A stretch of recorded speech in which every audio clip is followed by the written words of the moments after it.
What happens when police officers encounter something their training never prepared them for? Tonight, I'm sharing 11 real cases from police files that will make you question everything. These aren't fictional stories. Every single case comes from actual police reports, dispatch recordings, and officer testimonials that have been buried for years. Before we dive into these documented nightmares, make sure you're subscribed to Verified Fears and hit that notification bell for the most disturbing true stories you won't find anywhere else. We deal only in verified facts here, and tonight's stories start unsettling and build to cases so disturbing they've been restricted from public access. Let's move to our first story. Officer Harper Davis had been working the graveyard shift in Riverside County for 8 years. But the call that came through dispatch at 2:47 a.m. on March 15th would become the one that made her question everything she thought she knew about her job. The request seemed routine enough. A welfare check on 73-year-old Eleanor Whitman at 1247 Oak Street. Mrs. Whitman's neighbor, Janet Collins, had called 911 expressing concern that she hadn't seen the elderly woman in 4 days, which was unusual since Eleanor maintained a strict daily routine of collecting her mail at exactly 10 a.m. and watering her front garden every evening at sunset. Officer Davis pulled into the driveway of the modest single-story ranch house, noting that the porch light was on and the newspapers from the past 3 days were stacked neatly by the front door. The house appeared well-maintained from the outside, with freshly trimmed hedges and a recently swept walkway. She approached the front door and knocked firmly, announcing herself as police conducting a welfare check. When no response came after several attempts, she walked the perimeter of the house, checking windows and looking for any signs of distress or forced entry. The back door was unlocked, which wasn't entirely unusual for elderly residents in this quiet neighborhood. Officer Davis announced herself again as she entered through the kitchen, her flashlight cutting through the darkness. The house was silent except for the steady tick of a grandfather clock in the living room and the low hum of the refrigerator. What immediately struck her as odd was how immaculately organized everything appeared. The kitchen counters were spotless. Dishes were neatly arranged in the cabinets with military precision, and even the spice rack was organized alphabetically with each container facing the same direction. As she moved through the house, calling out for Mrs. Whitman, Officer Davis noticed more peculiarities. In the living room, magazines were stacked with perfect edges aligned, and the throw pillows on the couch were positioned with geometric precision.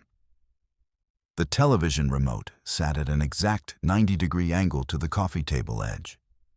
It was the kind of organization that seemed almost obsessive, far beyond normal tidiness. She made her way down the hallway toward the bedrooms, her radio crackling softly with routine dispatch chatter from other units across the county. The master bedroom door was slightly ajar, and when Officer Davis pushed it open, she found Eleanor Whitman lying peacefully in her bed, appearing to be in a natural sleep. She approached carefully and spoke softly, trying to rouse the elderly woman. It quickly became apparent that Mrs. Whitman had passed away, likely several days earlier, based on the condition of the body. Officer Davis immediately radioed for the coroner and began the standard protocol for an unattended death, securing the scene and beginning her preliminary investigation. But as she waited for backup and the coroner to arrive, Officer Davis began to notice details that made her increasingly uncomfortable. She returned to the kitchen to document the scene more thoroughly and realized that the refrigerator was fully stocked with fresh food, milk with an expiration date still 3 days away, fresh vegetables that showed no signs of wilting, and leftovers in containers that appeared to have been recently prepared. The trash can contained fresh garbage, including banana peels and coffee grounds, that couldn't have been more than a day or two old. More disturbing still, when she examined the mail that had been brought in from the front steps, she discovered that it had been opened, sorted, and organized into neat piles on the kitchen table. Bills were in one stack, personal correspondence in another, and advertisements in a third pile destined for recycling.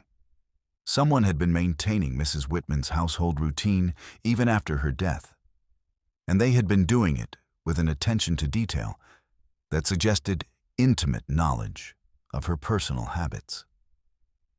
Officer Davis began a more thorough search of the house, and in the spare bedroom, she made a discovery that sent chills down her spine. Hidden beneath the bed was a spiral notebook filled with handwritten observations about Mrs. Whitman's daily routine, written in neat block letters that definitely weren't the elderly woman's handwriting. The entries went back over 3 months and documented everything from what time she went to bed each night to what she ate for breakfast each morning. Subject retires at 9:45 p.m. after checking all door locks twice, read one entry. Drinks exactly 1 cup of coffee at 6:30 a.m., always adds cream before sugar, read another. The notebook contained detailed floor plans of the house with notations about which floorboards creaked and which windows provided the best sight lines into each room. There were pages dedicated to Mrs. Whitman's medical routine, including exact times she took her medications and notes about her physical limitations. Most unsettling were the personal observations. Subject talks to deceased husband's photograph each morning and becomes agitated when routine is disrupted, suggests strict schedule maintenance necessary. As Officer Davis continued reading, she realized that someone had been studying Mrs. Whitman with the thoroughness of a behavioral scientist. The entries showed that the observer knew she kept her spare key under the third flower pot from the left, that she always left her bedroom door slightly open because she was afraid of feeling trapped, and that she checked the locks on her doors exactly twice every night before bed, first at 8 p.m. and again before retiring. When Detective Michael Rourke arrived to assist with the investigation, Officer Davis showed him the notebook and explained her growing suspicion that someone had been living in the house, or had at least been maintaining regular access to it. Together, they began a systematic search that led them to the basement, where they discovered what appeared to be a makeshift living space hidden behind the water heater. Someone had created a small but functional shelter complete with a sleeping bag, canned food, bottles of water, and even a battery-powered radio. The hiding spot was positioned in a way that allowed access to the main floor through a loose heating vent, and the intruder had clearly been using this route to move through the house undetected. They found evidence that this person had been taking care of Mrs. Whitman's daily needs after her death, maintaining the illusion that she was still alive and following her normal routine. Fresh groceries had been purchased using cash found in Mrs. Whitman's purse. Her medications had been properly stored and organized, and even her houseplants had been watered and cared for. Perhaps most disturbing of all, they discovered a second notebook filled with detailed plans for maintaining Mrs. Whitman's routine indefinitely. The unknown intruder had been researching how to preserve the illusion of her continued presence, including forging her signature for checks and bills, maintaining her medical appointments through phone calls claiming she was feeling unwell, and even practicing her handwriting to continue writing in her personal diary. Detective Rourke noted that the level of obsessive care suggested someone with possible mental health issues who had developed an unhealthy attachment to Mrs. Whitman. The evidence indicated that this person had been watching her for months before her death, learning her patterns so thoroughly that they could seamlessly step into her life and continue her routines. Security camera footage from a neighboring business eventually revealed a figure matching the description of Mrs. Whitman's estranged nephew, Thomas Whitman, who had been reported as having significant mental health challenges and had been living homeless for several years. The case remains one of the most psychologically disturbing incidents Officer Davis encountered in her career. the realization that someone had been living in Mrs. Whitman's house, watching her every move, and then continuing to care for her home and maintain her routines after her death, spoke to a level of obsessive behavior that crossed the line from criminal into the realm of psychological horror. The investigation revealed that Thomas Whitman had been struggling with severe depression and had developed a delusional belief that he could keep his aunt alive by maintaining her exact daily routine. Convinced that as long as everything remained the same, she would somehow return. Officer Davis later learned that Mrs. Whitman had been found to have died peacefully in her sleep from natural causes. But the knowledge that someone had been living in her walls and watching her during her final months, then caring for her home after her death with such meticulous attention to detail, left everyone involved in the case with lasting psychological impacts that would influence how they approached similar welfare checks for years to come. Let's move to our second story.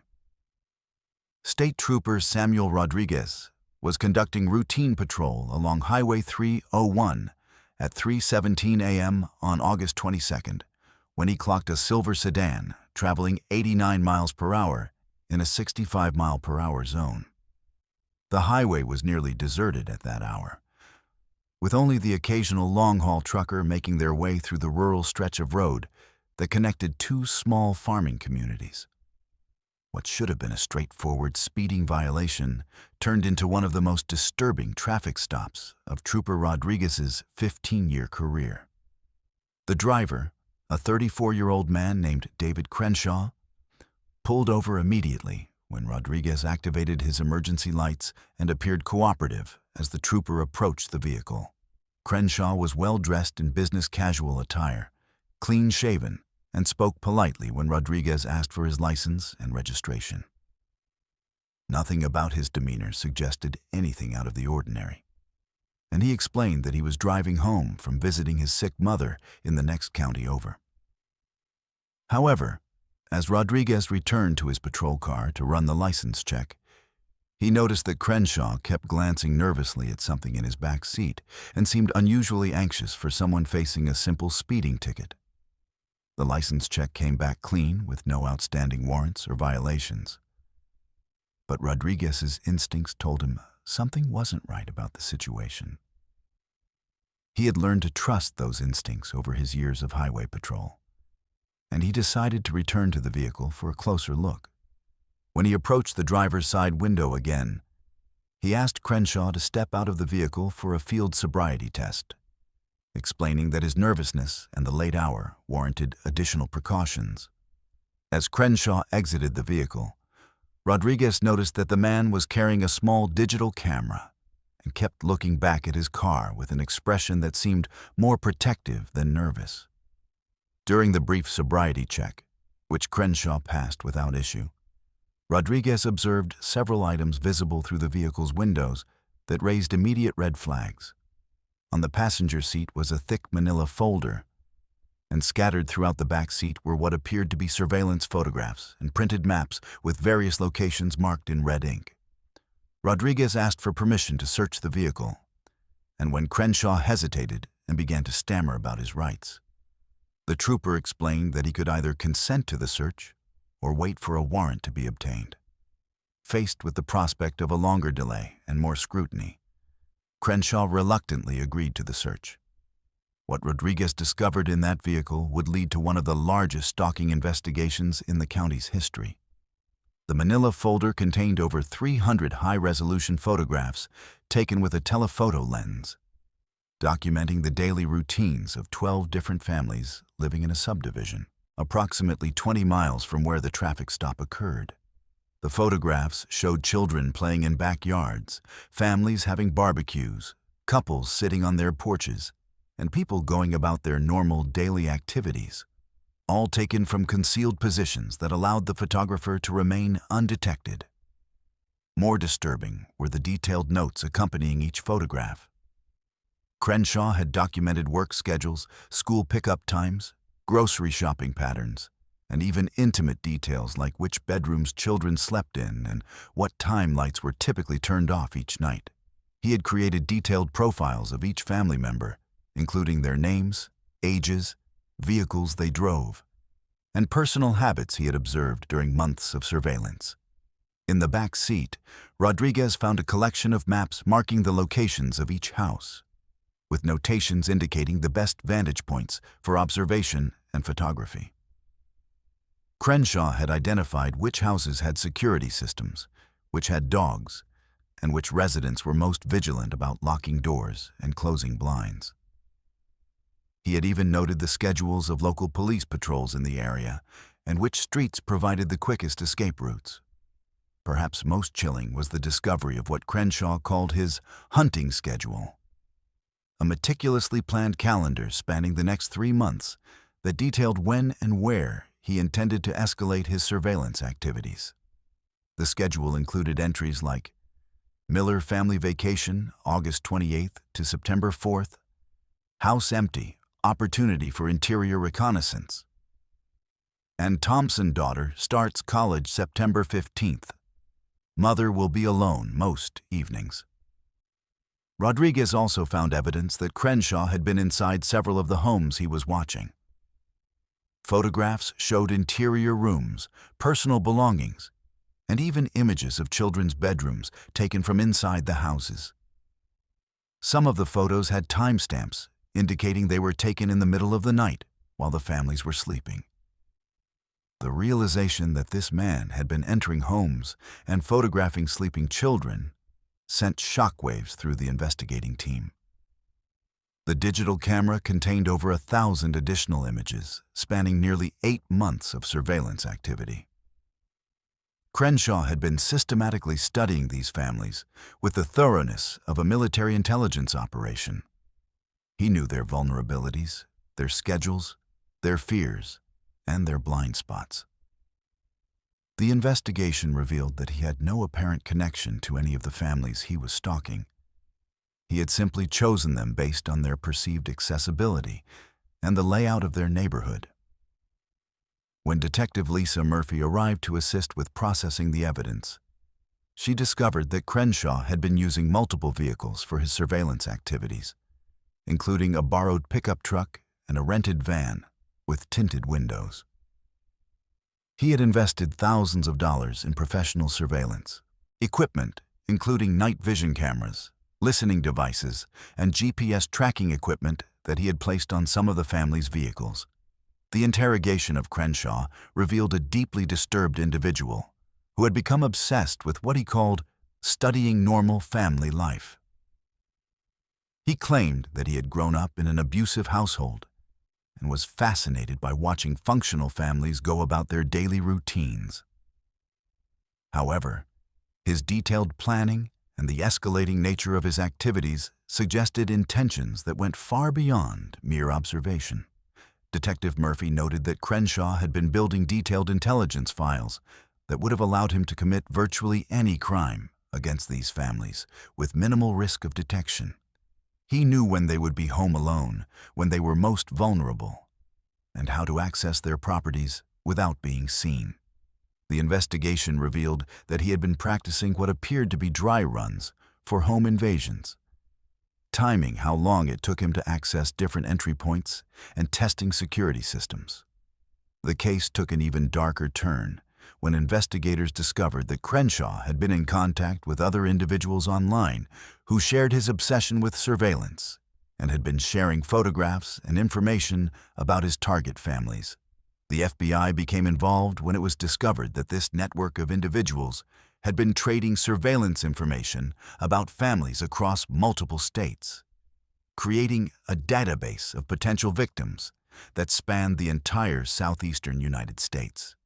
Trooper Rodriguez later testified that what made this case so particularly disturbing was not just the scope of Crenshaw's surveillance activities, but the methodical and professional manner in which he had been conducting them.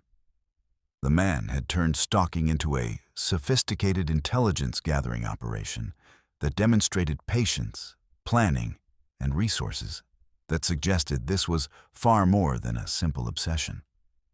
The families involved reported feeling completely violated, when they learned the extent to which their private lives had been documented and studied. The psychological impact on the 12 families was severe and long-lasting. Many reported difficulty sleeping, constant feelings of being watched, and fundamental changes to their daily routines that persisted long after Crenshaw was arrested and sentenced. Several families moved to different communities, unable to shake the feeling that their privacy and security had been permanently compromised. The case led to significant changes in how law enforcement in the region approached suspicious vehicle stops and emphasized the importance of trusting officer instincts when something seemed out of place. Trooper Rodriguez's decision to pursue what appeared to be a routine traffic violation ultimately prevented what investigators believed could have been a series of violent crimes against the families Crenshaw had been systematically studying and planning to target. Let's move to our third story. Detective Sebastian Torres had investigated hundreds of burglary cases during his 12 years with the Riverside Police Department. But the break-in at the Henderson family home on October 3rd would become the case that fundamentally changed how he approached home invasion investigations. The initial call came in at 7:45 a.m. when Patricia Henderson returned from her overnight shift at the hospital to find her front door standing wide open and several items missing from her living room, including a television, laptop computer, and her teenage daughter's gaming console. What appeared to be a straightforward residential burglary took a disturbing turn when Detective Torres began processing the crime scene and discovered that the intruder had spent considerably more time in the house than typical burglars usually do. The missing electronics represented maybe 15 minutes of grab-and-go theft. But evidence throughout the house suggested someone had been present for several hours, methodically searching through personal belongings, examining family photographs, and even rifling through private documents in the home office. Patricia Henderson lived in the house with her 17-year-old daughter Emma and her elderly father Robert, who suffered from early-stage dementia. The family had been out of the house for nearly 12 hours, Patricia working her hospital shift, Emma staying overnight at a friend's house, and Robert at an adult daycare facility. The intruder had apparently been confident that the house would remain empty for an extended period, suggesting either advanced surveillance or intimate knowledge of the family's schedule. During his investigation of the basement, Detective Torres discovered something that initially seemed insignificant, but would prove to be the most disturbing aspect of the entire case. Hidden behind the water heater, partially concealed by old storage boxes, was a small digital recording device that appeared to have been professionally installed with wiring that connected to the house's electrical system. The device was sophisticated, with enough memory capacity to store weeks of continuous audio recording, and it had been positioned to capture conversations from the main living areas of the house. When Torres retrieved the device and had the department's technical team examine its contents, they discovered that it contained over 14 months of recorded conversations from inside the Henderson home. The recordings began in August of the previous year and continued right up until the night of the burglary. Someone had been systematically documenting every conversation, argument, phone call, and intimate family moment that had occurred in the Henderson household for more than a year. The recordings revealed incredibly personal details about the family's daily routines, financial struggles, relationship problems, and medical issues. They captured Patricia arguing with her ex-husband over child support payments, Emma discussing her problems at school with her friends, and Robert's gradual mental decline as his dementia progressed.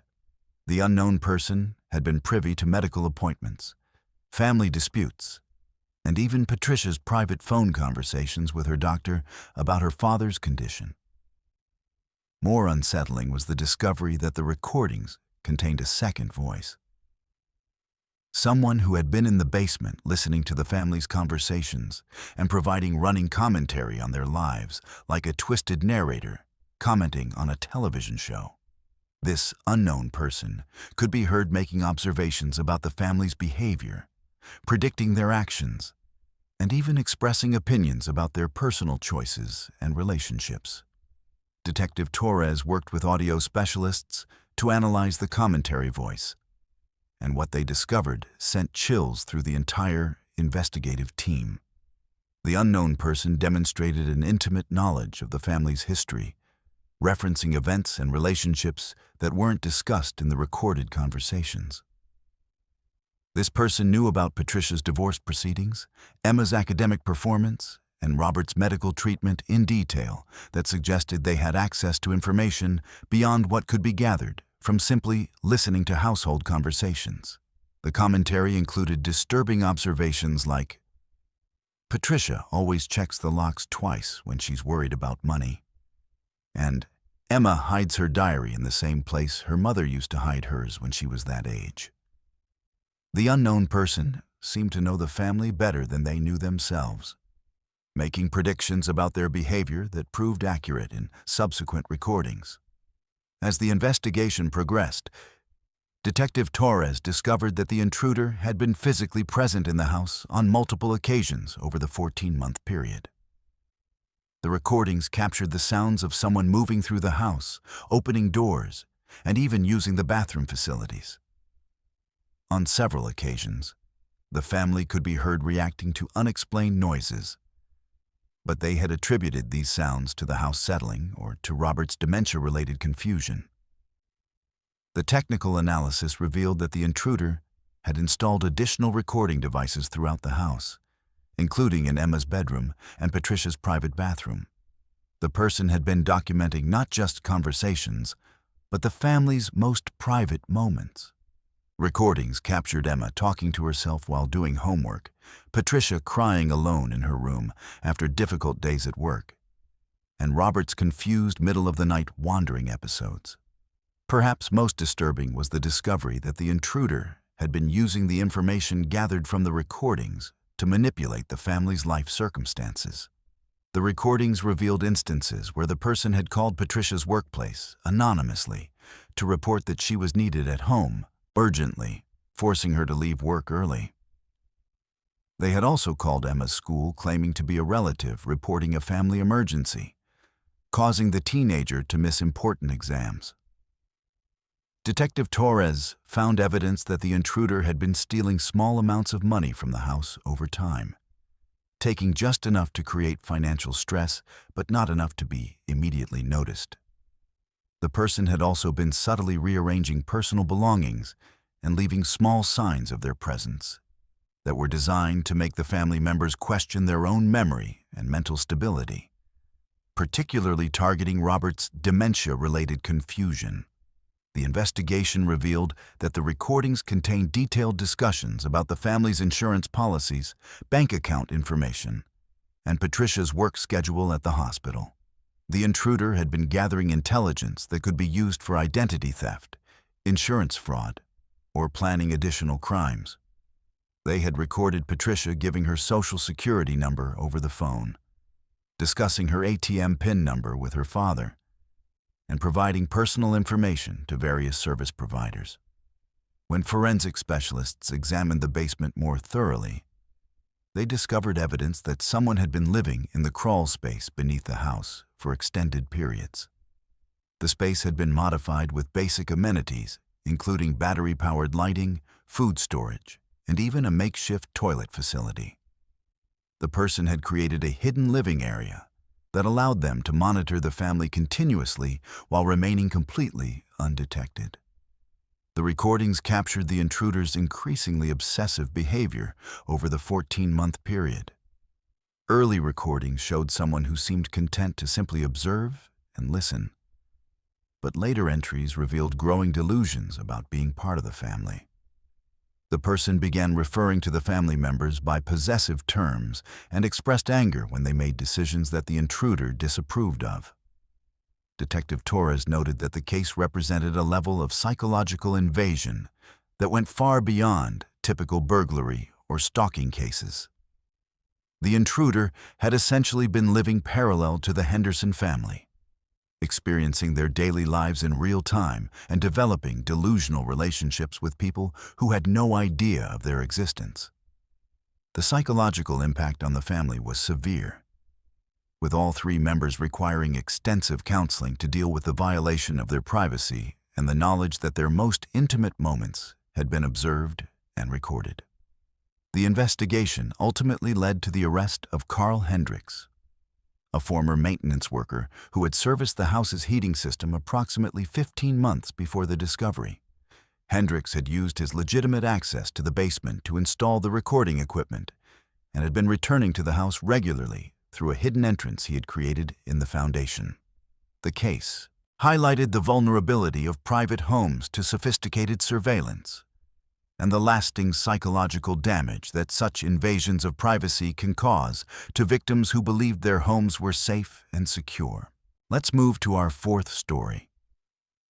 Officer Ryan Mitchell had been responding to disturbance calls for 6 years, but the report that came through dispatch at 11:23 p.m. on September 14th would become his final radio transmission. The call originated from multiple residents living near the abandoned Riverside General Hospital, a massive medical complex that had been shuttered for 15 years, following a series of malpractice lawsuits and financial scandals that bankrupted the facility. The callers reported hearing screaming coming from inside the hospital, specifically from the upper floors of the main building. What made the reports particularly unsettling was that all three callers described the screaming as sounding medical in nature. Not cries for help or sounds of distress, but the kind of agonized sounds that might come from someone undergoing surgical procedures without adequate anesthesia. The screams reportedly lasted for several minutes at a time, followed by periods of silence, then resumed with renewed intensity.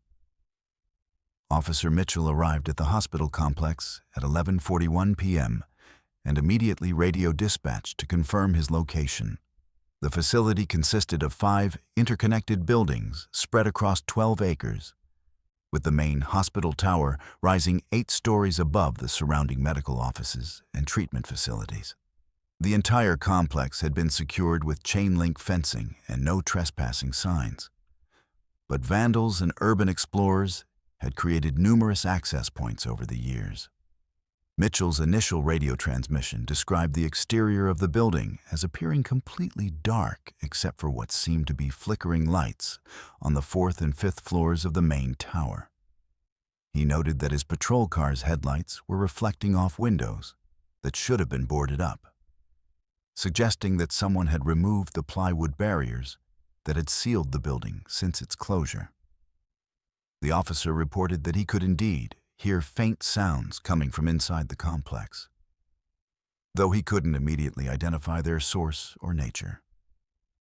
At 11:47 p.m., Mitchell radioed that he was entering the building through a ground-floor emergency exit that had been forced open. His transmission described finding the interior in surprisingly good condition, despite 15 years of abandonment, with medical equipment still in place and hallways that appeared to have been recently cleaned. The officer noted that his flashlight was revealing surgical gurneys positioned in the corridors, IV stands with bags still attached, and medical monitors that appeared to be displaying active readouts despite the building having no electrical power. Mitchell's radio communications became increasingly agitated as he made his way through the building. At 11:52 p.m., he reported finding elevator banks that were somehow operational, with floor indicator lights showing movement between the upper floors. The officer described hearing the mechanical sounds of elevator machinery despite the building's electrical systems having been disconnected years earlier. He decided to use the stairwell instead, reporting that the screaming sounds were becoming more distinct and appeared to be coming from the surgical suites on the 4th floor. At 11:56 p.m., Officer Mitchell's transmission quality began to deteriorate, with significant static and audio distortion making his words difficult to understand. Dispatch repeatedly requested clarification of his status and location, but Mitchell seemed focused on describing what he was observing rather than responding to their questions. He reported finding the fourth-floor surgical wing with operating rooms that appeared to be prepared for active procedures, complete with surgical instruments laid out on sterile trays and anesthesia equipment that seemed to be functioning. The officer's most disturbing transmission came at 12:03 a.m., when he reported discovering operating rooms with patients on the tables who appeared to be undergoing surgical procedures. Mitchell described seeing figures in surgical masks and gowns working over patients, with medical equipment monitoring vital signs and surgical lights providing illumination for ongoing operations. The officer's voice showed clear signs of panic as he tried to process what he was witnessing in a building that had been abandoned for over a decade. Mitchell radioed that he was attempting to intervene in what appeared to be unauthorized medical procedures. But his transmissions became increasingly incoherent as he described patients who didn't respond to his presence and surgical staff who seemed unaware of his attempts to communicate with them. The officer reported that the patients appeared to be conscious and in distress. But when he tried to approach the operating tables, his radio began emitting high-pitched interference that made communication nearly impossible. At 12:07 a.m., Mitchell's final coherent transmission described finding surgical logs and patient charts that contained names and dates from recent weeks, suggesting that the abandoned hospital had been conducting clandestine medical procedures for an unknown period of time. The officer reported that the patient information included individuals who had been reported missing from the surrounding communities over the past several months, and that the surgical procedures being documented appeared to involve experimental treatments not approved by any medical authority. Dispatch lost all radio contact with Officer Mitchell at 12:11 a.m., with his final transmission consisting only of static punctuated by what sounded like medical equipment alarms and the officer's voice calling for immediate backup. The emergency signal from his radio continued to broadcast from inside the hospital until approximately 12:47 a.m., when all electronic contact was permanently lost.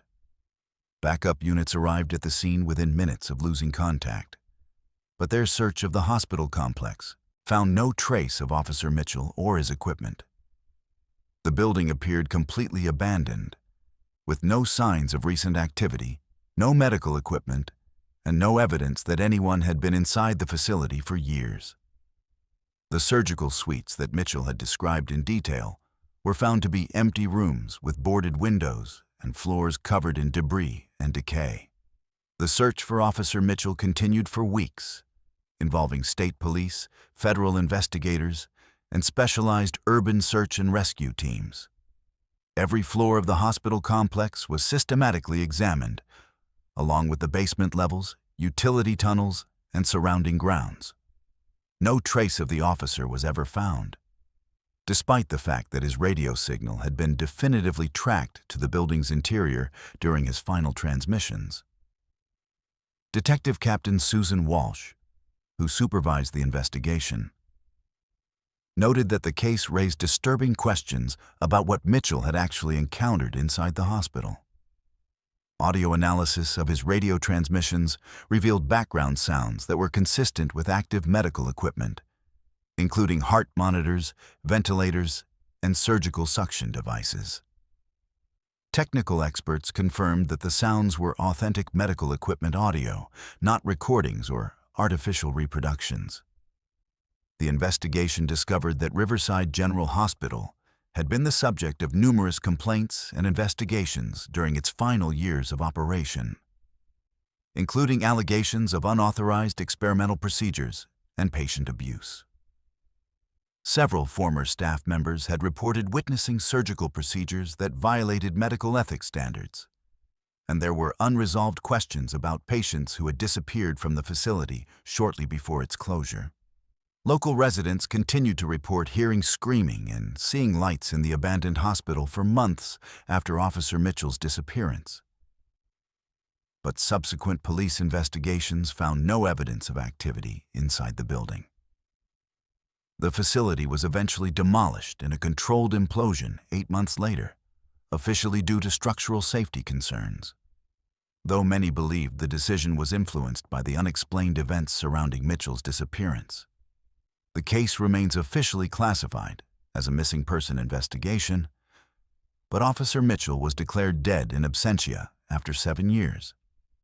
His disappearance became a cautionary tale within the department about the psychological effects of working alone in abandoned buildings, though the audio evidence from his final transmissions continues to challenge conventional explanations for what he experienced during those final minutes inside Riverside General Hospital.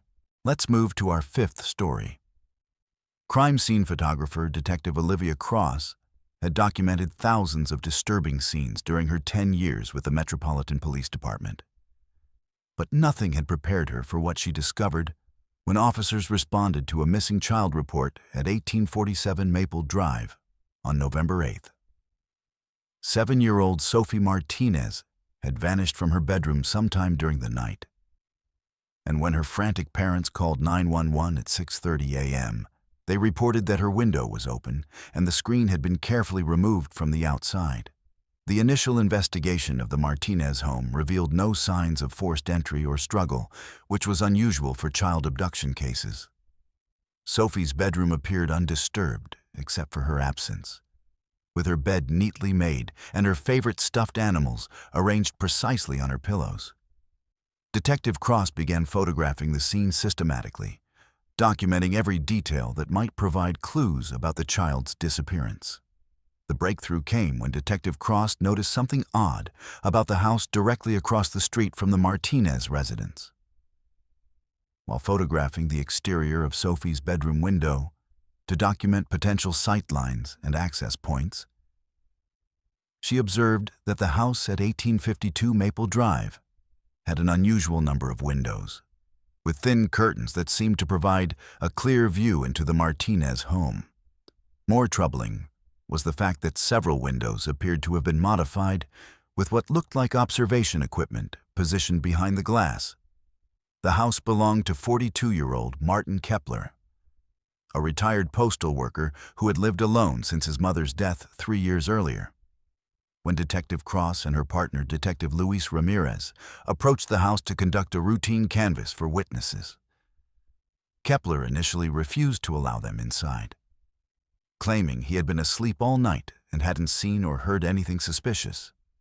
However, his nervous behavior and repeated glances back into his house raised immediate red flags for both officers. When they obtained a search warrant later that afternoon, Detective Cross entered Kepler's house and discovered what can only be described as a shrine dedicated to Sophie Martinez's daily life.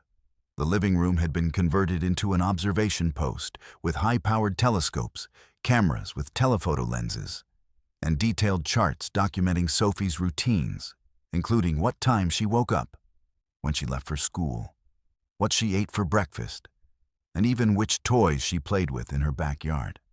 But the true horror was revealed when Detective Cross made her way to the basement. The entire lower level of the house had been transformed into a meticulous recreation of Sophie's life using hundreds of dolls. Every room of the Martinez house had been built in miniature scale, complete with furniture that matched the actual pieces in Sophie's home. The dolls were arranged to depict scenes from Sophie's daily routine with an accuracy that could only have come from months of intensive surveillance. Detective Cross found herself walking through a basement that contained 7 different dollhouse rooms, each representing a different area of the Martinez home. The kitchen scene showed a family of dolls sitting around a breakfast table, with the Sophie doll positioned exactly where the real Sophie sat for her morning meals. The living room tableau depicted the family watching television, with the dolls arranged to match the seating positions the Martinez family typically used during their evening television time. Most disturbing was the bedroom scene, which replicated Sophie's actual bedroom down to the smallest detail. The Sophie doll was positioned on a miniature bed that was an exact replica of her real bed, surrounded by tiny stuffed animals that matched the actual toys in her room. Detective Cross noted that someone had spent enormous amounts of time and money creating these scenes. With custom-made furniture and dolls that had been altered to resemble the Martinez family members with unsettling accuracy. As Detective Cross continued documenting the basement, she discovered that Kepler had been updating the doll arrangements daily to reflect changes in Sophie's routine. When Sophie rearranged her bedroom furniture the previous month, the dollhouse version had been modified to match within days. When the Martinez family bought new dining room chairs, miniature versions appeared in the dollhouse scene within a week. The level of surveillance required to maintain this accuracy was both impressive and deeply disturbing. The investigation revealed that Kepler had been photographing the Martinez house and its occupants for over 8 months, using professional surveillance equipment to document their daily activities from multiple angles. He had installed motion-activated cameras in trees and on utility poles throughout the neighborhood, creating a comprehensive surveillance network focused entirely on one family. The photographs he had taken numbered in the thousands and showed intimate family moments that should have been private. Detective Cross discovered detailed journals in which Kepler had recorded his observations about Sophie's behavior, her interactions with her parents, her school performance, and even her emotional states on different days.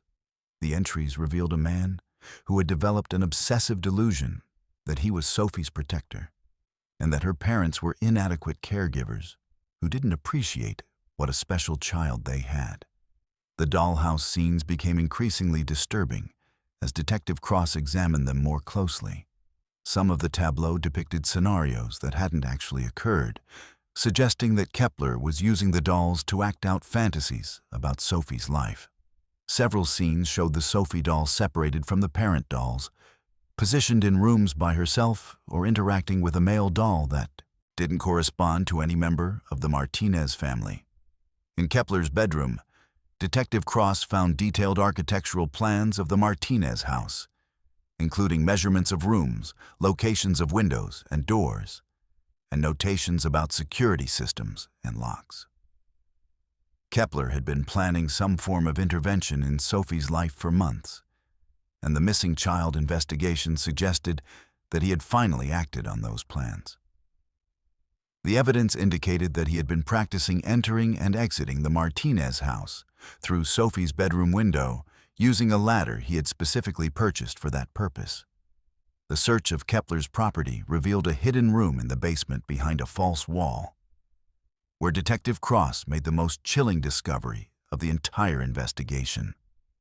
The room contained a replica of Sophie's bedroom that was full-sized rather than miniature, complete with identical furniture, bedding, and toys. The room appeared to have been prepared as a living space for a child, with clothes in Sophie's size hanging in the closet and a collection of the same books and games that Sophie enjoyed. Detective Cross noted that the room had been designed to make a child feel comfortable and familiar, but it was equipped with locks and security measures that would make escape impossible. The windows were barred from the inside, the door had multiple deadbolts, and there were no sharp objects or anything that could be used as a weapon or tool for escape. Kepler had created what appeared to be a comfortable prison designed specifically for one child. The investigation took on new urgency when Detective Cross discovered evidence that Kepler had been in contact with other individuals who shared his obsession with watching and collecting information about children. Computer forensics revealed that he had been part of an online network that traded surveillance photographs and detailed information about specific children, creating profiles that could be used for targeting and abduction. Fortunately, the search of Kepler's property led to the discovery of Sophie Martinez, who was found unharmed but terrified in a storage shed behind the house. Kepler had apparently been interrupted during his planned relocation of the child to the prepared bedroom and had hidden her in the shed while deciding how to proceed. Sophie was reunited with her family within hours of the search beginning.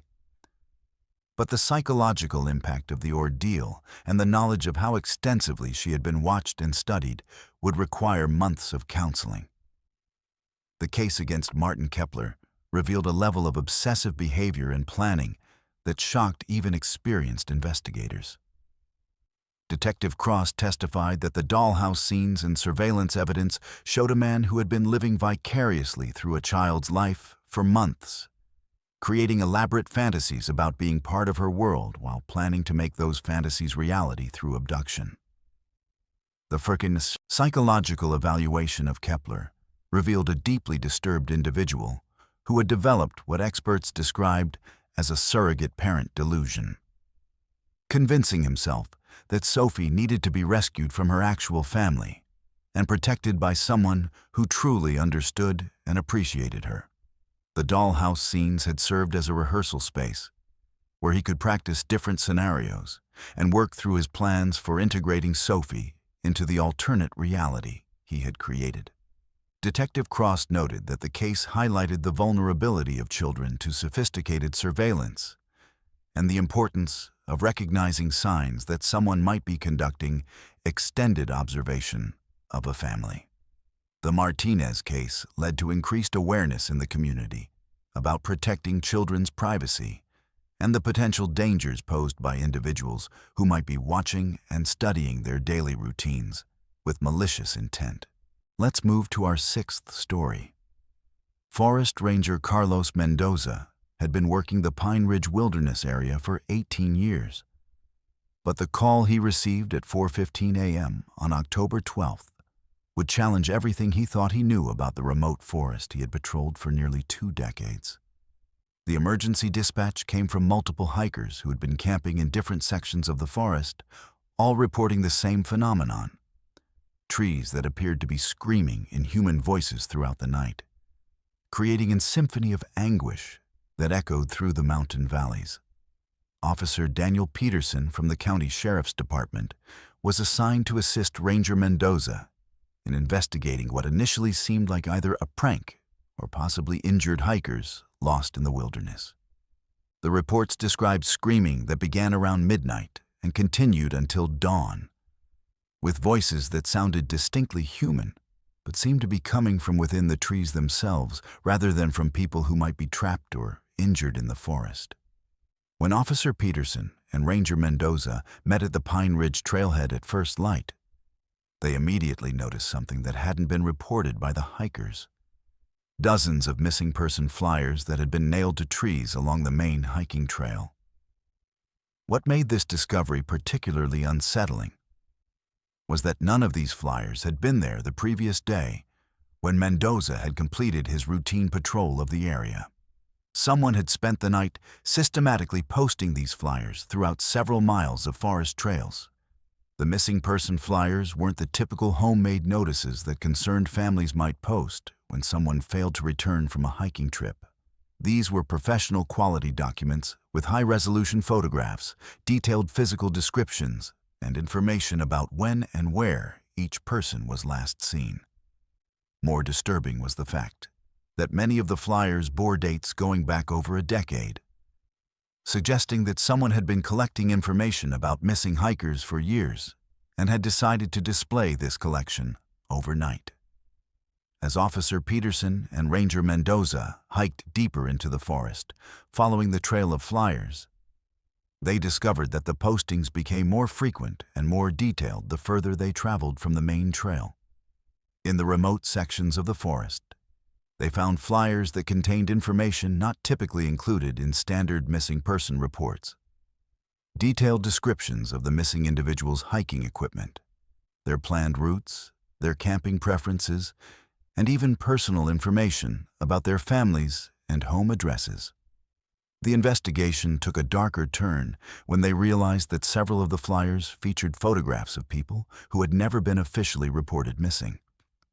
Ranger Mendoza recognized some of the faces from hikers he had encountered during his patrols over the years.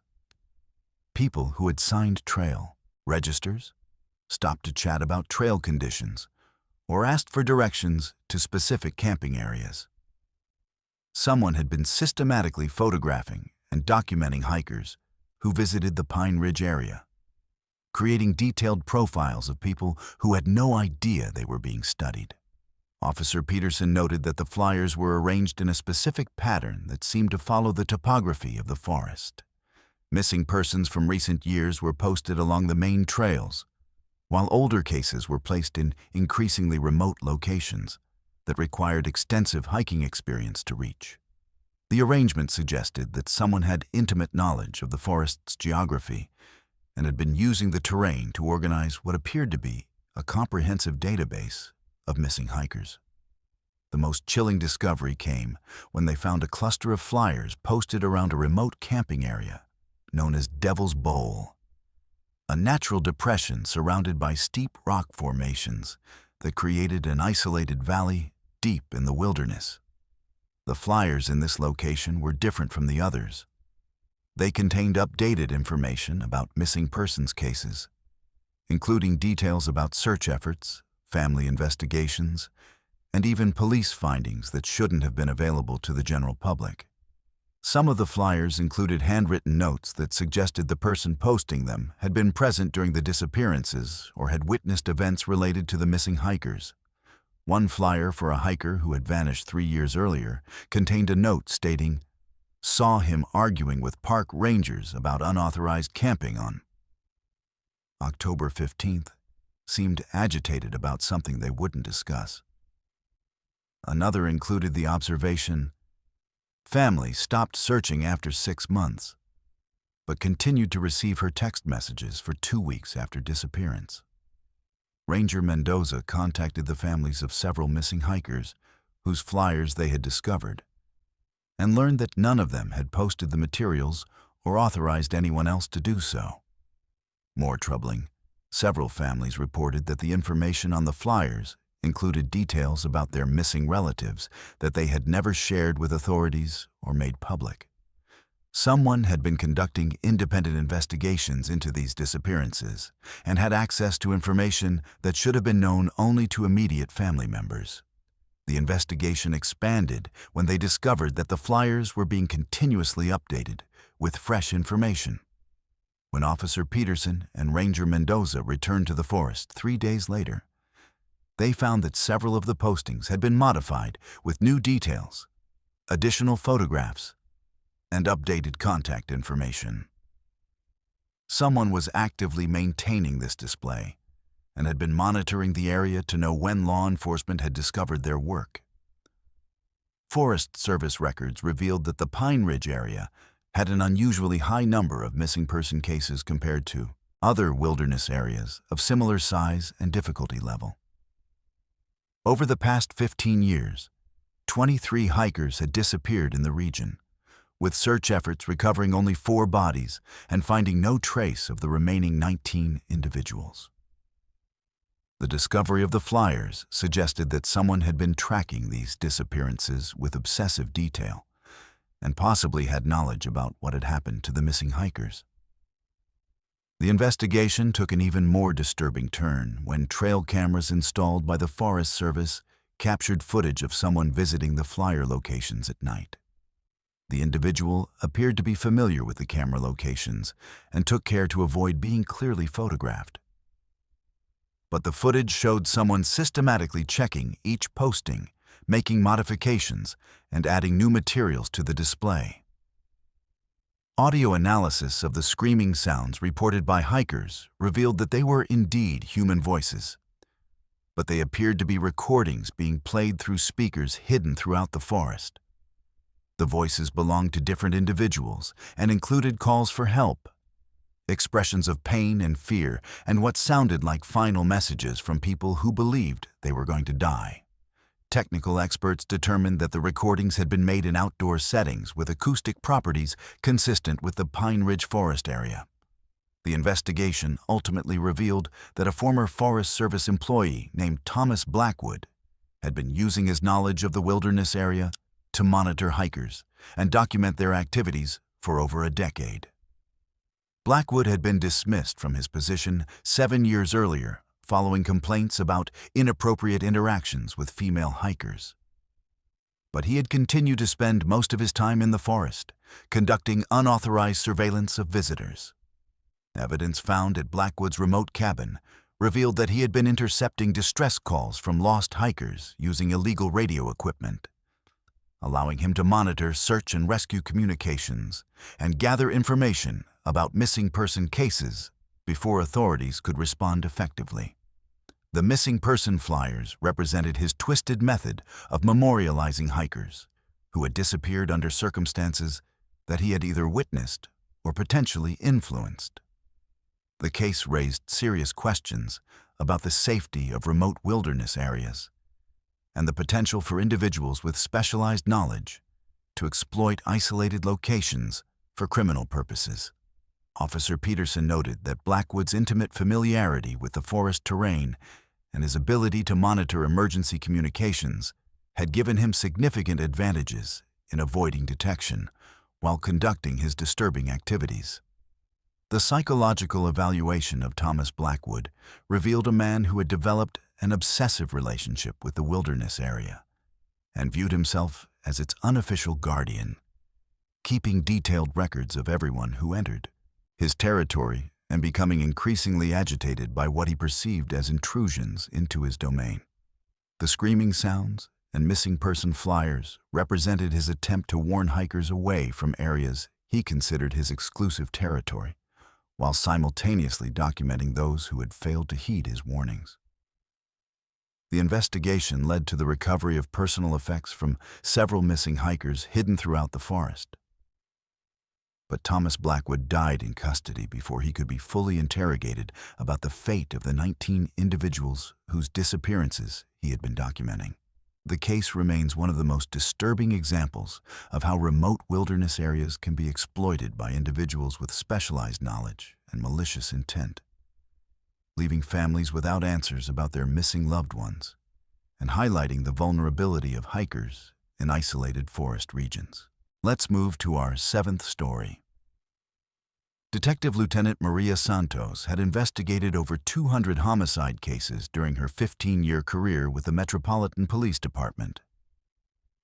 But the crime scene she encountered at 2847 Thornwood Avenue on December 3rd would become the case that made her question the reliability of physical evidence and eyewitness testimony. The call came in at 3:22 a.m.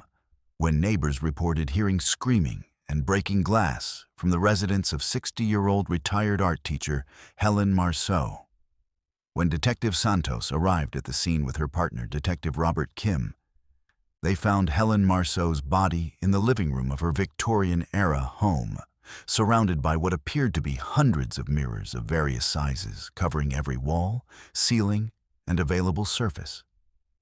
The victim had suffered multiple stab wounds, and the scene showed clear signs of a violent struggle, with broken mirror fragments scattered throughout the room and blood spatter patterns that suggested the attack had lasted several minutes. The initial investigation revealed that Helen Marceau had been living alone in the house for 12 years following her husband's death, and during that time, she had gradually covered every interior surface with mirrors, creating a disorienting maze of reflections that made it difficult for investigators to process the crime scene effectively. Neighbors reported that Helen had become increasingly reclusive over the years and had been seen talking to herself frequently, though they now wondered if she might have been talking to someone hiding among the reflections. Detective Santos began documenting the scene systematically, but the abundance of mirrors created significant problems for standard crime scene photography and evidence collection. Every photograph captured multiple reflections of the investigators and equipment, making it nearly impossible to get clear documentation of blood spatter patterns, the position of the body, or the locations of potential evidence without interference from the mirrored surfaces. The breakthrough in the case came when Detective Santos noticed that some of the blood evidence and fingerprints seemed to indicate the presence of multiple attackers, despite security camera footage from the street showing only one person entering and leaving Helen's house on the night of the murder. The blood spatter patterns suggested that at least 3 different people had been moving through the room during the attack, based on the distribution and angles of the blood evidence. When crime scene technicians used luminol to reveal additional blood evidence, the patterns became even more confusing. The enhanced blood traces showed movement patterns that were inconsistent with a single attacker and suggested that multiple individuals had been present during the murder, moving in coordinated patterns around the victim. However, the security footage clearly showed only Helen and one unknown individual in the house during the time frame when the murder occurred. Detective Santos consulted with blood spatter experts and forensic specialists to analyze the seemingly contradictory evidence. The experts confirmed that the blood patterns were consistent with multiple attackers, but they couldn't explain how this was possible, given the video evidence showing only one perpetrator. The investigation expanded to include detailed analysis of the mirror arrangements and their potential impact on the crime scene evidence. The investigation took a disturbing turn when Detective Santos discovered that several of the mirrors in Helen's house were two-way mirrors that had been installed with hidden spaces behind them. These concealed areas were large enough for adults to hide in and provided clear views into the main living areas of the house. Evidence suggested that these hiding places had been used recently, with personal belongings, food containers, and sleeping materials found in the hidden spaces. Crime scene technicians discovered that the two-way mirrors had been professionally installed with ventilation systems and electrical connections that allowed the hidden spaces to be occupied for extended periods. The installation was sophisticated and would have required significant planning and construction knowledge. Someone had been systematically modifying Helen's house to create concealment opportunities while maintaining the appearance of a normal residence. The investigation revealed that Helen Marceau had been unaware of the two-way mirrors and hidden spaces in her own home. Family members confirmed that she had been purchasing mirrors regularly for years, but she had been using a home improvement service to install them.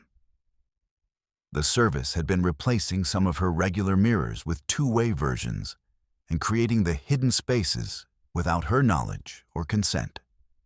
Detective Santos discovered that the home improvement service was operated by Mark Caldwell, a contractor who specialized in custom mirror installations and had been working on Helen's house for over 3 years.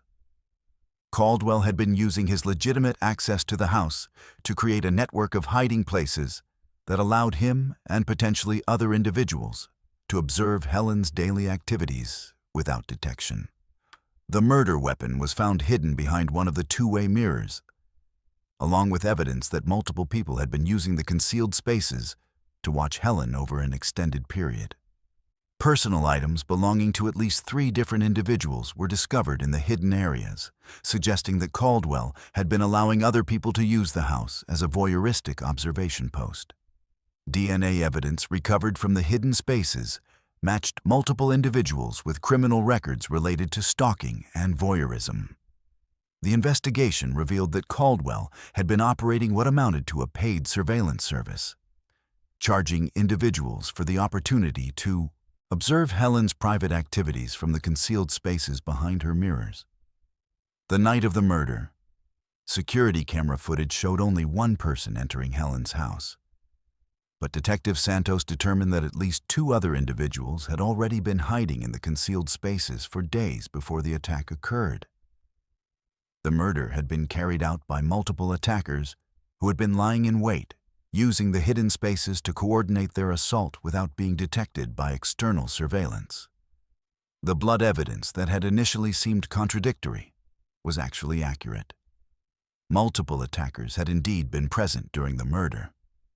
The confusion arose because investigators had initially assumed that all perpetrators would have entered and exited the house on the night of the crime, when in fact some of them had been hiding inside for days in advance of the planned attack.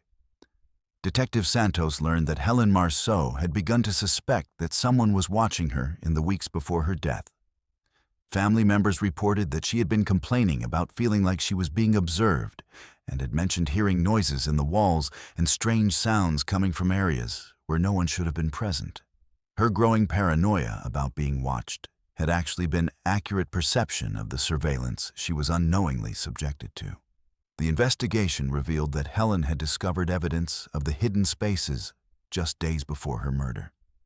She had found personal belongings that didn't belong to her and had contacted a locksmith about changing her door locks and installing additional security measures.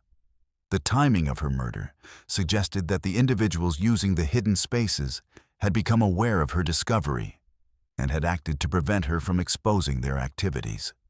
Mark Caldwell and his associates had planned to make Helen's death appear to be the result of a burglary gone wrong.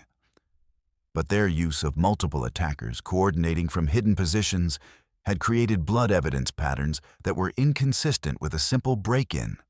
The sophisticated mirror installation and concealment system had ultimately provided the evidence needed to expose the true nature of the crime.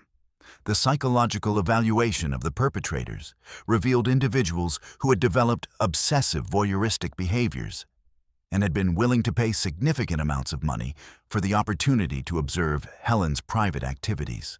The murder had occurred when their surveillance operation was threatened with exposure, transforming their voyeuristic activities into a violent crime to protect their secret observation network. Detective Santos noted that the case highlighted the vulnerability of elderly individuals living alone to sophisticated surveillance and exploitation. The use of legitimate home improvement services to install covert observation equipment represented a particularly insidious form of violation that could potentially affect anyone who hired contractors for work in their homes. The Mirror House murders case led to increased awareness about the potential for hidden surveillance equipment in residential settings and the importance of verifying the credentials and motivations of contractors who have extended access to private homes. The case also demonstrated how criminals could exploit architectural features like mirrors to create sophisticated concealment and observation systems that could operate undetected for years. Let's move to our 8th story. Emergency dispatcher Jennifer Walsh had handled thousands of 911 calls during her 8 years with the county emergency services. But the call that came through her headset at 2:43 a.m. on January 19th would become the one that made her question the fundamental nature of reality itself. The call appeared on her system as originating from 418 Cedar Lane, a residential address she recognized from previous emergency responses. But what made this call impossible was that 418 Cedar Lane had been destroyed in a house fire 3 years earlier, killing an entire family of 4. The caller was a child, approximately 7 or 8 years old based on the voice, who was crying and whispering urgently into the phone. The child identified himself as Tommy and explained that there was a bad man in the walls who was trying to get into his room. Tommy described hearing scratching sounds inside the walls around his bed and said that the bad man was talking to him through the heating vents, telling him to come out of his room and play games in the basement. Dispatcher Walsh immediately recognized the address from the tragic fire that had occurred in January 3 years prior. The Brennan family, parents Michael and Susan, along with their children Tommy, age 7, and Emma, age 9, had all perished in an electrical fire that had started in the basement and spread rapidly through the old Victorian house.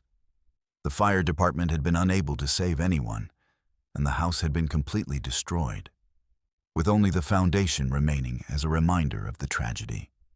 Despite knowing that the house no longer existed, Dispatcher Walsh followed protocol and dispatched patrol units to the location while keeping the child on the line. Tommy's voice was clear and desperate as he described his current situation in detail. He explained that his parents were sleeping and wouldn't wake up when he tried to shake them, and that his sister Emma was hiding in the closet because she was scared of the bad man too. The responding officers, Sergeant Mike Torres and Officer Lisa Chen, arrived at 418 Cedar Lane within 6 minutes of the dispatch call. They found only the concrete foundation of the destroyed house, overgrown with weeds and surrounded by a chain-link fence that had been erected by the city to prevent people from accessing the dangerous ruins. There was no structure, no electricity, no phone lines, and certainly no way for anyone to be making a phone call from that location. However, Dispatcher Walsh was still receiving the call from Tommy, who continued to provide real-time updates about his situation. The child described hearing footsteps in the hallway outside his bedroom door and said that the bad man was now trying to turn the doorknob. Tommy's voice became more frightened as he whispered that he could see shadows moving under his door and that the bad man was calling his name, in a voice that sounded like his father, but wrong somehow. Sergeant Torres radioed back to dispatch to confirm that there was no house at the address and no possible source for the phone call. But dispatcher Walsh insisted that she was still receiving clear audio from the location. The technical systems showed the call as active and originating from a landline registered to the Brennan family, despite the fact that all utilities to the property had been permanently disconnected after the fire. The call took an even more disturbing turn when Tommy began describing events that matched the details of the night his family had died in the fire 3 years earlier. He told dispatcher Walsh that he could smell smoke and that the walls were getting hot to the touch. He said that his father was yelling about checking the basement and that his mother was trying to get Emma to wake up. Tommy's descriptions matched the timeline and events that fire investigators had reconstructed from the evidence of that tragic night. Dispatcher Walsh consulted with her supervisor while maintaining contact with Tommy, and they decided to bring in technical specialists to trace the source of the call. The phone company confirmed that the call was indeed showing as originating from the landline at 418 Cedar Lane. But their records showed that the phone line had been permanently disconnected and the number had been deactivated following the fire. The technical impossibility of the situation didn't change the fact that the call was being received and recorded by the emergency services system. Tommy's voice became increasingly panicked as he described the bad man breaking down his bedroom door. The child screamed that the man was wearing his father's face, but that his eyes were all black and wrong, and that he was reaching out with hands that were burned and scary. Tommy begged dispatcher Walsh to send help quickly because the bad man was telling him that he needed to come to the basement where the rest of his family was waiting for him. The emergency response team expanded to include fire department units and paramedics, even though everyone involved knew that there was no physical location to respond to. The incident commander, Fire Chief Robert Martinez, made the decision to treat the call as if it were legitimate until they could definitively prove otherwise, despite the impossible circumstances surrounding the situation. Audio technicians analyzing the call in real time detected background sounds that were consistent with a house fire, crackling flames, smoke alarms, and what sounded like structural elements of a building under stress from heat and flame. The audio quality and environmental sounds were authentic and matched recordings from actual fire emergency calls, not synthesized or artificial reproductions. Tommy's final words to dispatcher Walsh were among the most haunting she had ever heard during her career. The child whispered that the bad man was picking him up and carrying him toward the stairs, and that he could see his sister Emma standing at the bottom of the stairs with fire all around her, but she's not burning. Tommy said that his parents were calling to him from the basement and that the bad man was telling him that his family needed him to come home now. The call ended abruptly at 3:28 a.m., exactly 45 minutes after it had begun. The technical system showed the call as disconnected from the caller's end, but the phone number remained active in the emergency dispatch system for several more minutes, during which dispatcher Walsh could hear what sounded like a house settling and creaking, along with distant voices that seemed to be calling Tommy's name.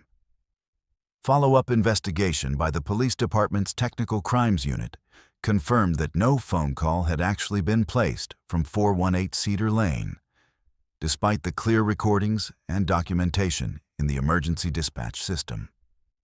The phone company's records showed no activity on the disconnected line, and there was no technical explanation for how the call could have been received and recorded if it hadn't actually been placed.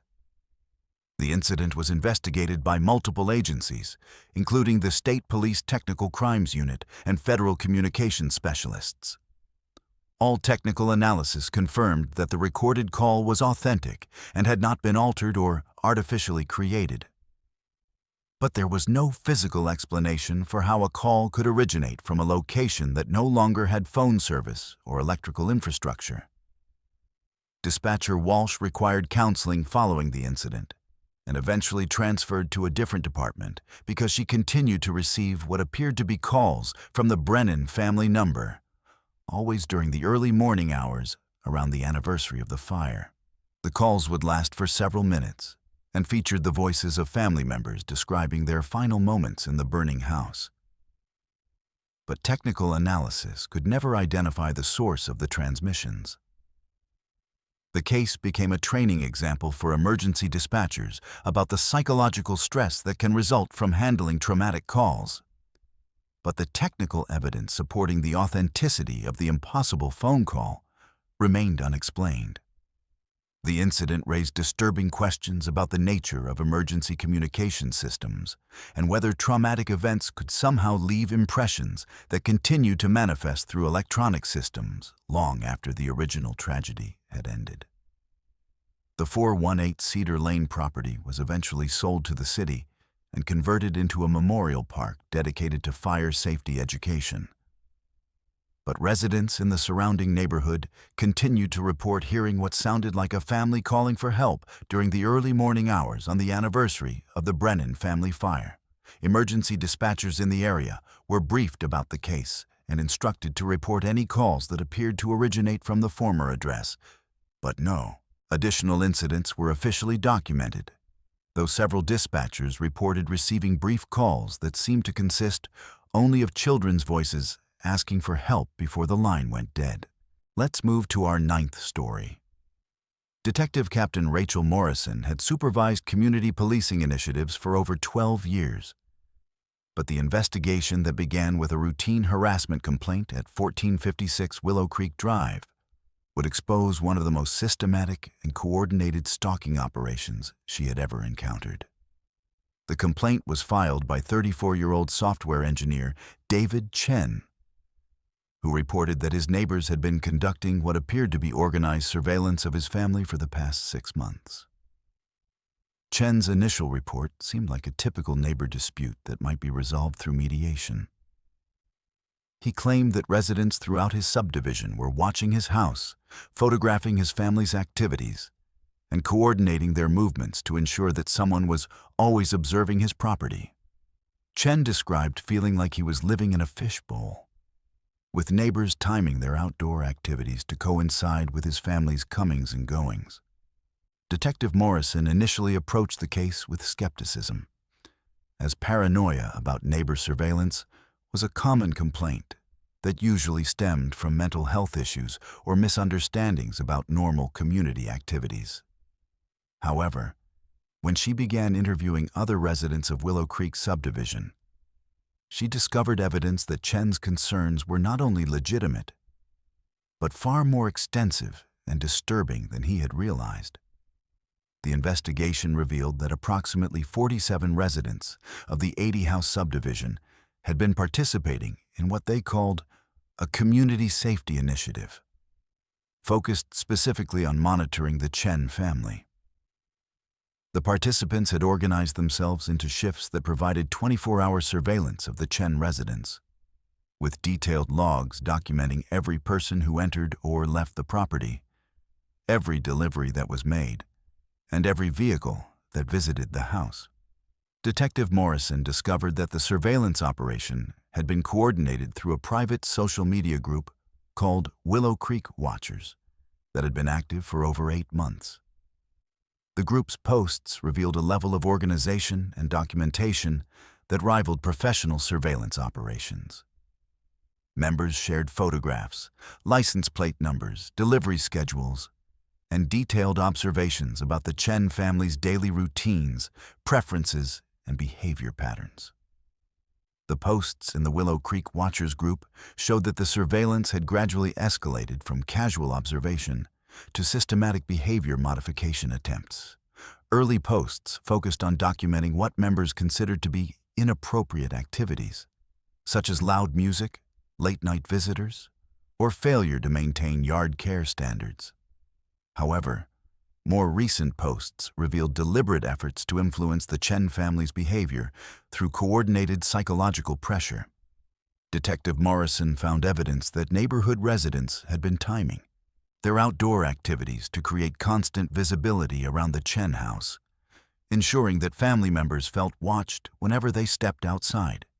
Neighbors had been coordinating lawn care, dog walking, and recreational activities to maintain continuous presence around the Chen property, creating an environment where the family could never have privacy in their own yard. The investigation revealed that the surveillance operation included children from the neighborhood who had been instructed by their parents to report on the activities of the Chen children. Kids as young as 8 years old had been assigned to watch Chen's 2 elementary school-age daughters during their outdoor playtime, and to document any behavior that adults in the group considered problematic or unusual. Detective Morrison discovered that the neighborhood surveillance had extended beyond simple observation to active interference in the Chen family's daily life. Group members had been calling Chen's employer to make complaints about his work performance, contacting his children's school to report concerns about their behavior, and even calling Child Protective Services with false allegations about the family's parenting practices. The coordination of the surveillance operation was managed by Margaret Whitfield, a retired teacher who lived 3 houses down from the Chen family. Whitfield had created detailed schedules for neighborhood participants, assigned specific observation responsibilities to different residents, and maintained comprehensive files on the Chen family's activities, relationships, and personal information that she had gathered through both surveillance and public records research. Detective Morrison found that Whitfield had been using her background in education to apply classroom management techniques to what she perceived as neighborhood discipline problems. She had developed behavior modification goals for the Chen family and had been organizing community pressure designed to encourage them to conform to her standards for appropriate suburban behavior. The surveillance files maintained by the neighborhood group contained disturbing levels of personal information about the Chen family. Participants had documented medical appointments, financial information, personal relationships, and intimate details about family dynamics that could only have been obtained through extensive eavesdropping and invasion of privacy. The group had been sharing this information freely among members and using it to plan additional surveillance and interference activities. The investigation revealed that several neighborhood children had been experiencing psychological distress as a result of being recruited into the surveillance activities. Child psychologists consulted by Detective Morrison noted that involving children in systematic stalking operations could cause significant developmental and emotional damage, particularly when the children were being taught to view normal family activities as suspicious or problematic. Detective Morrison discovered that the neighborhood surveillance had been expanding to include technical components, with some residents installing security cameras positioned to monitor the Chen property and others using smartphone apps to coordinate real-time communication about the family's activities. The group had been considering purchasing more sophisticated surveillance equipment and had discussed hiring a private investigator to gather additional information about the family's background and history. The psychological evaluation of the neighborhood participants revealed a community that had developed what experts described as collective paranoid behavior, where normal suburban activities had been reinterpreted as threats or problems requiring coordinated response. The group had convinced itself that the Chen family represented some form of danger to the community, despite having no evidence to support their concerns. The investigation found that the Chen family's perceived offenses against community standards were largely trivial or non-existent. The surveillance operation had been triggered by complaints about the family's failure to participate in neighborhood social events, their tendency to keep their window blinds closed, and their practice of having food delivered rather than grocery shopping at traditional times. These minor differences in lifestyle had been magnified by the group into justifications for extensive surveillance and harassment. Detective Morrison noted that the case represented a particularly insidious form of community harassment because it involved so many participants that the victims felt surrounded and helpless. The systematic nature of the surveillance created an environment where the Chen family could not escape observation even within their own home and neighborhood, effectively turning their residential community into a hostile environment. The legal resolution of the case involved restraining orders against the primary organizers and required the dismantling of the surveillance operation. But the psychological damage to both the Chen family and the participating neighbors was extensive. The Chen family ultimately relocated to another community, while several neighborhood participants required counseling to address the paranoid and obsessive behaviors they had developed during the surveillance operation. The Willow Creek surveillance case became a training example for law enforcement agencies about the potential for community groups to develop coordinated stalking behaviors that could escalate to criminal levels. Detective Morrison emphasized that the case demonstrated how quickly neighborhood vigilance could transform into systematic harassment when community members became convinced that their surveillance activities were justified by perceived threats or social violations. The investigation led to increased awareness about the psychological dynamics that could lead entire communities to participate in organized stalking operations, and highlighted the importance of recognizing when community safety initiatives crossed the line into criminal harassment and invasion of privacy. The case also demonstrated the vulnerability of families who found themselves targeted by coordinated community surveillance, and the difficulty of defending against harassment that involved dozens of participants acting in coordination over extended periods of time. Let's move to our 10th story. SWAT Team Commander Lieutenant Jake Harrison had led over 300 high-risk operations during his 14-year career with the Metro Police Special Response Unit. But the raid that took place at 2847 Riverside Terrace on February 14th would reveal a criminal network that operated beneath the surface of a seemingly normal suburban neighborhood. The operation began as a routine drug investigation, targeting what narcotics detectives believed was a methamphetamine distribution operation being run from Marcus Delacroix's residence. The investigation had started 6 months earlier, when undercover officers identified Delacroix as a mid-level distributor, moving significant quantities of methamphetamine through the Riverside neighborhood. Standard surveillance had revealed unusual patterns of activity, with numerous individuals entering and leaving the property at all hours, but staying for only brief periods that suggested quick drug transactions rather than social visits. Lieutenant Harrison's team executed the search warrant at 5:47 a.m., expecting to find a typical drug house operation with manufacturing equipment, distribution supplies, and possibly armed resistance from occupants protecting their illegal business. The initial entry went smoothly, with the team securing the main floor of the house and detaining 3 individuals who appeared to be sleeping in the living room, surrounded by drug paraphernalia and packaging materials. However, when SWAT team members began searching the basement, they discovered an entrance to what appeared to be an extensive underground tunnel system that extended far beyond the boundaries of Delacroix's property. The tunnels were professionally constructed with concrete walls, electrical lighting, and ventilation systems that suggested major construction work had been conducted over several years without detection by city authorities or neighboring residents.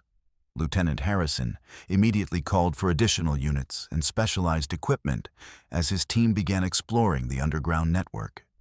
The tunnels were large enough for adults to walk through comfortably and showed evidence of regular use, with well-worn pathways, storage areas containing food and supplies, and communication equipment that connected different sections of the underground system.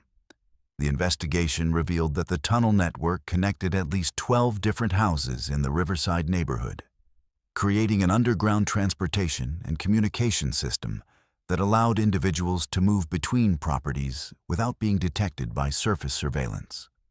The engineering required for such a project was sophisticated, requiring knowledge of city utility systems, soil composition, and structural engineering that suggested professional construction expertise. As SWAT team members explored deeper into the tunnel system, they discovered evidence that people had been living permanently underground for extended periods. Several sections of the tunnels had been converted into living spaces, with sleeping areas, kitchen facilities, and even recreational areas equipped with televisions and gaming equipment. The underground residents had created a parallel community that existed entirely beneath the suburban neighborhood. Lieutenant Harrison's team found detailed surveillance equipment throughout the tunnel system that provided monitoring capabilities for the houses above ground. The underground residents had been watching and listening to the activities of the surface families, gathering information about their routines, schedules, and personal lives. The surveillance system was comprehensive and had been recording the private activities of neighborhood families for years without their knowledge. The discovery became even more disturbing when investigators realized that the underground residents had been actively influencing events in the surface community.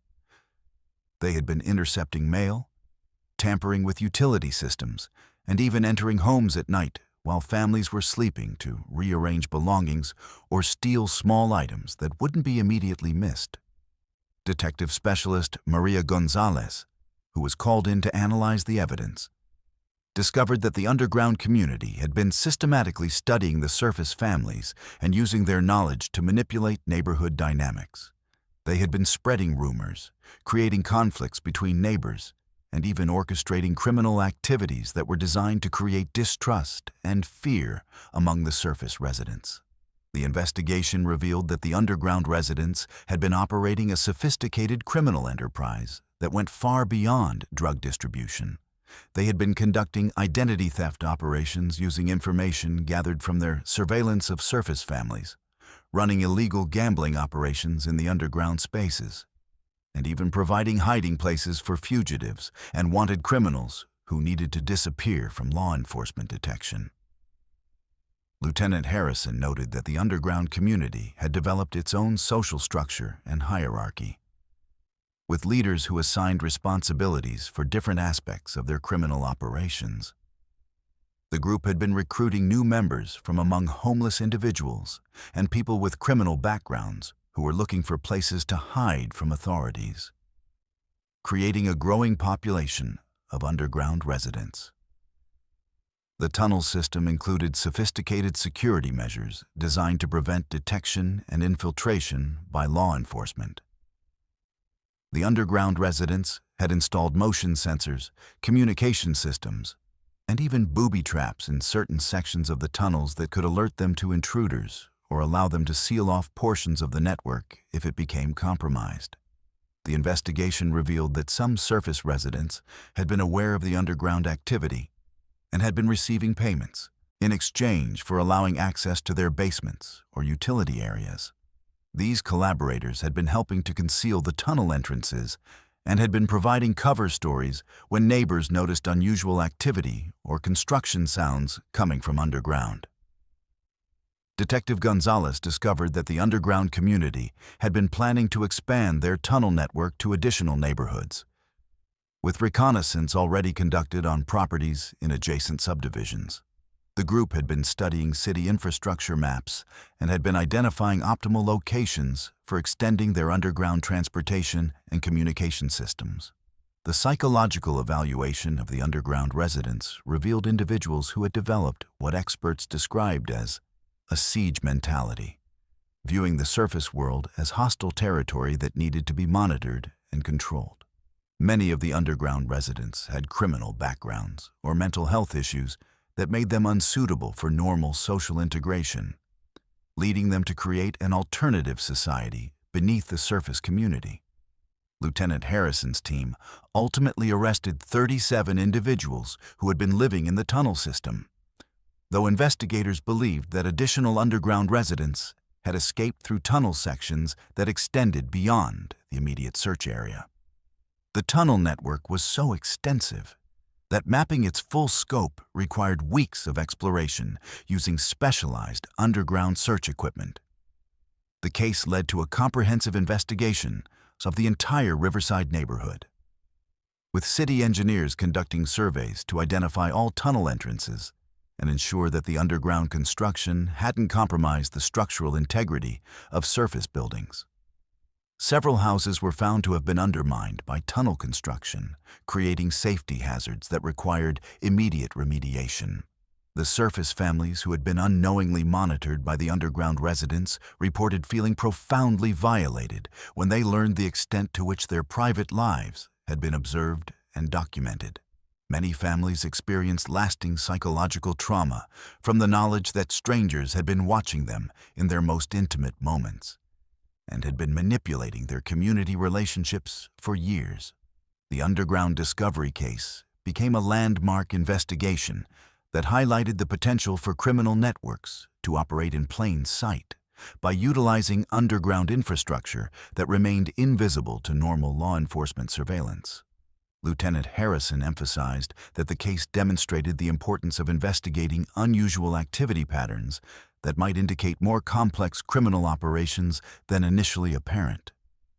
The investigation led to significant changes in how city authorities monitor construction permits and underground excavation activities, with new requirements for reporting and inspecting any major underground work that could potentially be used to create illegal tunnel systems.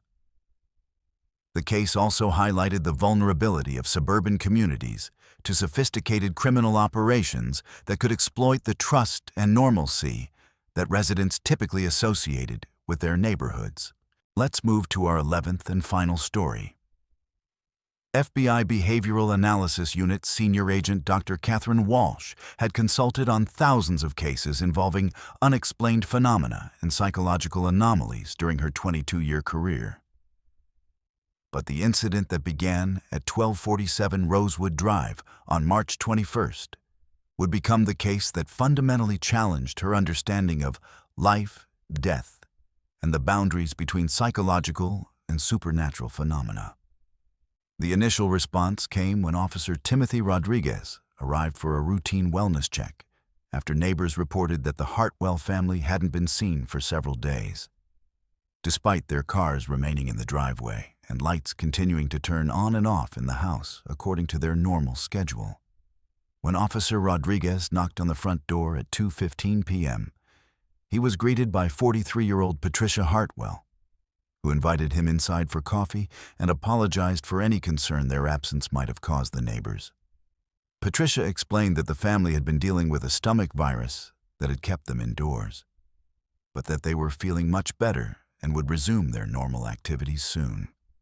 She appeared healthy and alert, engaged in normal conversation about weather and neighborhood happenings, and showed no signs of distress or illness.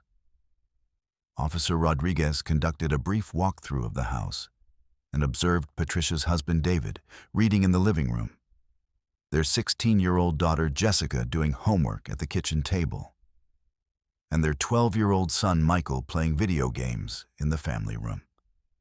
All family members appeared normal and healthy, responding appropriately to questions and showing no signs of medical distress or psychological problems.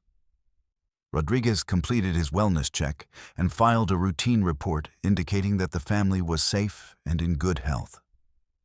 The case took a devastating turn 48 hours later, when Patricia Hartwell's sister, who had been unable to reach the family by phone, used her spare key to enter the house and discovered all 4 family members dead in their respective locations, exactly where Officer Rodriguez had seen them 2 days earlier.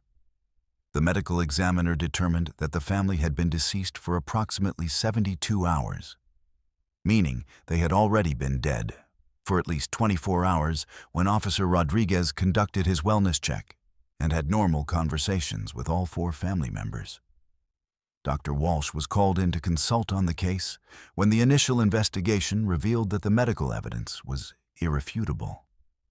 The family had been dead for days, but video evidence from Officer Rodriguez's body camera clearly showed him having extended conversations with all 4 family members, who appeared alive, responsive, and engaging in normal activities. The timestamps on the video footage matched the officer's radio transmissions and dispatch records, confirming that the interactions had occurred exactly as documented. The autopsy results revealed that the Hartwell family had died from carbon monoxide poisoning caused by a faulty furnace that had been leaking gas into their home for several days. The medical examiner noted that the bodies showed signs of decomposition consistent with the estimated time of death, and toxicology reports confirmed lethal levels of carbon monoxide in all 4 family members. There was no medical possibility that any of them could have been alive during Officer Rodriguez's visit. Dr. Walsh interviewed Officer Rodriguez extensively about his interactions with the family, and his account remained consistent and detailed. He described specific conversations with each family member, including Patricia offering him coffee, David discussing a book he was reading, Jessica talking about her upcoming school exams, and Michael explaining the video game he was playing. Rodriguez could recall the family members' exact words, their clothing, their expressions, and their behavior during his 20-minute visit to the house. The investigation expanded to include analysis of the house's security system, which had continued to record normal activity patterns for days after the family's death. Security cameras showed lights turning on and off according to the family's usual schedule, window blinds opening and closing at regular times, and even what appeared to be figures moving through the house during hours when the family would normally have been active. Dr. Walsh consulted with forensic specialists who conducted detailed analysis of Officer Rodriguez's body camera footage, looking for any signs that the video had been altered or that the officer might have been interacting with something other than living people. Technical analysis confirmed that the footage was authentic and unmodified, and that it showed genuine interactions between the officer and 4 individuals who responded naturally to his questions and engaged in spontaneous conversation. The psychiatric evaluation of Officer Rodriguez revealed a mentally stable individual with no history of psychological problems, substance abuse, or conditions that might cause hallucinations or false memories. Multiple psychological assessments confirmed that Rodriguez was competent, reliable, and truthful in his account of the interactions with the Hartwell family. There was no clinical explanation for why he would have experienced such detailed and consistent false perceptions. The investigation discovered that neighbors had continued to see the Hartwell family members for several days after their estimated time of death. Multiple witnesses reported seeing family members working in their yard, retrieving mail from their mailbox, and even waving to neighbors from their windows. The sightings were reported by different neighbors at different times, and the witnesses provided consistent descriptions of the family members' appearance and activities. Dr. Walsh learned that the Hartwell house had a disturbing history of similar incidents involving previous occupants. Research into the property's records revealed that over the past 20 years, 3 different families had died in the house under various circumstances. And in each case, neighbors and service personnel had reported seeing the deceased family members continuing their normal activities for several days after their deaths had been confirmed. The case files from the previous incidents showed a pattern of carbon monoxide poisoning, electrical accidents, and other environmental hazards that had killed entire families while they slept or went about their daily routines. In each case, the deaths had been discovered only after concerned relatives or neighbors noticed the family's prolonged absence. And in each case, multiple witnesses had reported continued activity in the house during the period between death and discovery. Dr. Walsh's investigation revealed that utility workers, delivery personnel, and even law enforcement officers had documented interactions with deceased family members in the Rosewood house over the years. The documentation included service calls where workers reported speaking with homeowners who were later determined to have been dead for days, and delivery confirmations for packages that were signed for by individuals who were no longer alive. The psychological analysis of the case suggested that the house itself might be creating some form of environmental condition that caused people to perceive normal family activities, even when the occupants were deceased. Dr. Walsh consulted with environmental specialists who conducted comprehensive testing for electromagnetic fields, infrasound, and other phenomena that might influence human perception and create false sensory experiences. However, the environmental testing failed to identify any unusual conditions that could explain the consistent reports of interactions with deceased family members. The house showed normal readings for all measured environmental factors, and there was no scientific explanation for how multiple witnesses could have such detailed and consistent false perceptions over extended periods of time. The investigation took an even more disturbing turn when Dr. Walsh discovered that the phenomenon wasn't limited to the immediate aftermath of the family's deaths. Property records showed that real estate agents had conducted showings of the house with prospective buyers who reported meeting and talking with family members who had been deceased for months. The interactions were detailed enough that potential buyers had asked about the family's reasons for selling and had received coherent explanations about relocating for work or family reasons. Dr. Walsh noted that the Rosewood incident represented a form of phenomenon that challenged fundamental assumptions about the relationship between physical death and consciousness. The case suggested that under certain circumstances, some form of psychological or environmental imprint might continue to manifest observable behaviors and interactions long after biological death had occurred.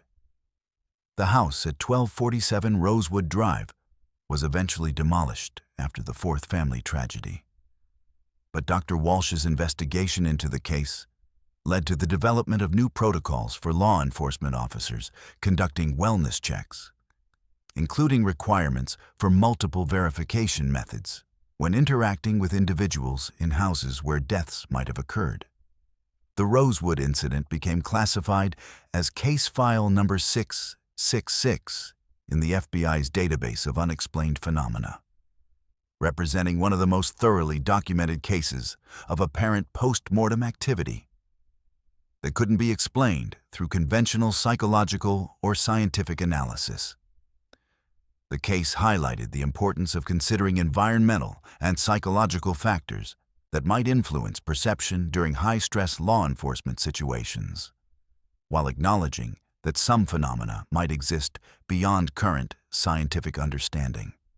That concludes our journey through 11 of the most disturbing true police horror stories ever documented. If these cases have shown us anything, it's that the world of law enforcement regularly intersects with phenomena that challenge our understanding of reality itself.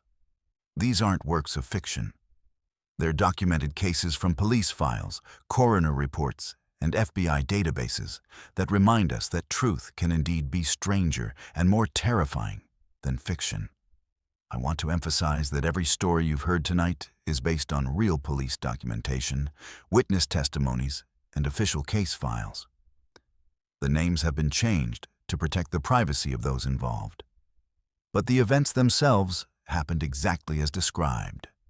These stories serve as a reminder that our law enforcement officers face challenges that extend far beyond traditional criminal activity, sometimes encountering situations that test the very limits of human understanding. If you found these stories as compelling and disturbing as I did, make sure you're subscribed to Verified Fears with notifications turned on. We're constantly researching and uncovering new cases from police archives, FBI files, and confidential sources that bring you the most thoroughly investigated true horror stories available anywhere. Your support helps us continue this important work of documenting and preserving these cases for future research and understanding. Remember, these stories aren't just entertainment. They're reminders of the psychological toll that law enforcement work can take on the dedicated men and women who serve our communities. If you or someone you know works in law enforcement and has experienced traumatic or unexplained events, please seek appropriate counseling and support services. The psychological impact of these encounters can be severe and long-lasting, and there's no shame in getting help. when dealing with experiences that challenge your fundamental understanding of reality. Stay vigilant, stay curious, and never assume that the world is as simple and explicable as it might appear on the surface. Until next time, this is Verified Fears, bringing you the truth behind the stories that others won't tell.